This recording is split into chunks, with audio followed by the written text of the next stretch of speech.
عليه ولا تموتن إلا وأنتم مسلمون. يا أيها الناس اتقوا ربكم الذي خلقكم من نفس واحدة وخلق منها زوجها وبث منهما رجالا كثيرا ونساء واتقوا الله الذي تساءلون به والأرحام إن الله كان عليكم رقيبا. يا أيها الذين آمنوا اتقوا الله وقولوا قولا سديدا يصلح لكم أعمالكم ويغفر لكم ذنوبكم ومن يطع الله ورسوله فقد فاز فوزا عظيما.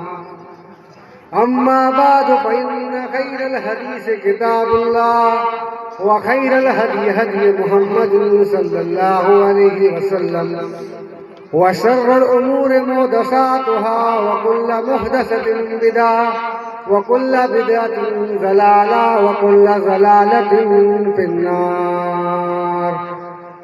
أعوذ بالله السميع العليم من الشيطان الرجيم. بسم الله الرحمن الرحيم.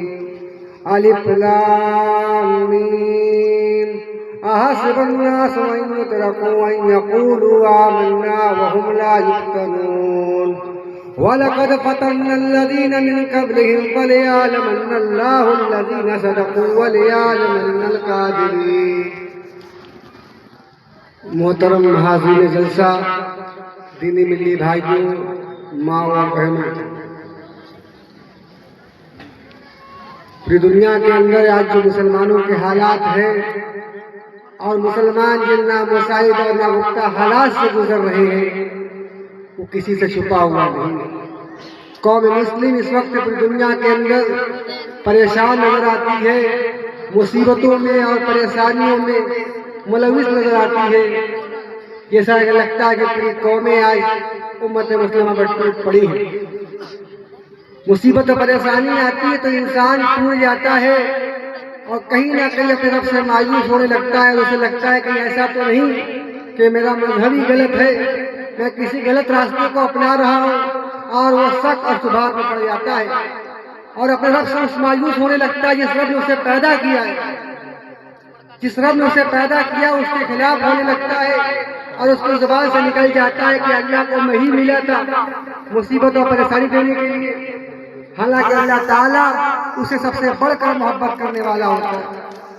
اللہ کی محبت ایسی ہے کہ دنیا کی کوئی کائنات اس محبت کا مقابلہ نہیں کر سکتی. اللہ تعالیٰ کی محبت ایسی ہے کہ ماں کی محبت بھی اس کا مقابلہ نہیں کر سکتی. یہ حقیقت تھوڑی سی غور و فکر کرنے سے آسانی سے سمجھ میں آ جائے گی کہ وہ اللہ تعالیٰ ہی تو ہے کہ جس نے اولاد کے سینے میں، ماں باپ کے سینے میں اولاد کے لیے بے انتہا اور لافانی محبت پیدا کی ہے کہ اگر وہ اس محبت کو پیدا نہیں کرتا تو شاید ماں باپ سے بڑھ کر بچوں کا کوئی دشمن نہیں ہوتا، کیونکہ وہ سب سے زیادہ انہی کے لیے تکلیف دہ ہوتے ہیں. فرض کیجئے کسی آدمی کے پاس شیشے کے 2 گلاس ہو، جن میں سے ایک گلاس اچھا ہو، کارآمد ہو، اور دوسرا گلاس ٹوٹا ہوا بیکار ہو، تو آدمی اسی گلاس کی حفاظت کرے گا جو گلاس کارآمد ہو. جو گلاس ٹوٹ کر بیکار ہو جائے آدمی اس کی پرواہ نہیں کرے گا. لیکن اگر کسی عورت کے 2 بچے ہو، جن میں سے ایک خوبصورت ہو، توانا ہو، قوی ہو، ہونہار ہو، اور دوسرا اندھا ہو، اپائش ہو، بدصورت ہو، تو ایک ماں کی اپنی محبت اپنے خوبصورت بچے سے ہوگی، ویسے ہی محبت اپنے ناکارہ اور مخلوق بچے سے بھی ہوگی. حالانکہ وہ ماں جانتی ہے کہ یہ مجبور بچہ ہے، میرا کسی کام نہیں آئے گا، مجھے یہ کما کر کھلا نہیں سکتا، الٹا مجھ پر بوجھ بنے گا. جاڑوں کی رات میں ایک ماں اپنے دودھ پیتے بچوں کو لے کر سوتی ہے، رات میں کسی وقت اس کا بچہ پیشاب کر دیتا ہے اور اس کی ٹھنڈک کی وجہ سے وہ رونے لگتا ہے، تب ماں خود گیلی جگہ پہ لیٹ جاتی ہے اور اپنے بچے کو سوکھی جگہ پہ لٹا دیتی ہے، کیونکہ اسے اپنے آرام سے زیادہ اپنے بچے کی آرام کی فکر ہوتی ہے. تو میرے بھائیوں، یہ اللہ تعالیٰ کی صفت رحمت کی ایک ہلکی سی جھلک ہے جو ماں کے رویے کی شکل میں دکھائی جاتی ہے، جو یہ بتاتی ہے کہ اللہ تعالیٰ نے اپنے رحمت کے کیسے کیسے نمونے اس دنیا کے اندر بکھیر دیے. اور معاف کیجئے، یہ صفت اللہ کی خود پیدا کی. ماں کے اندر خود نہیں پیدا ہوگی۔ تو میرے بھائیوں، جس اللہ نے ماں کے سینے پہ بے مثال لازوال محبت پیدا کی ہے، آپ اس کے بارے میں شک کریں، آپ یہ سوچیں کہ وہ اپنے بندوں کو ایسے ہی چھوڑ دے گا؟ ہرگز نہیں۔ مصیبت پریشانی جو بھی آتی ہے یہ اللہ کی آزمائش ہوتی ہے۔ اللہ تعالیٰ ہمیں آزمانا چاہتا ہے۔ اللہ جس سے سب سے زیادہ محبت کرتا ہے انہیں کو آزماتا ہے۔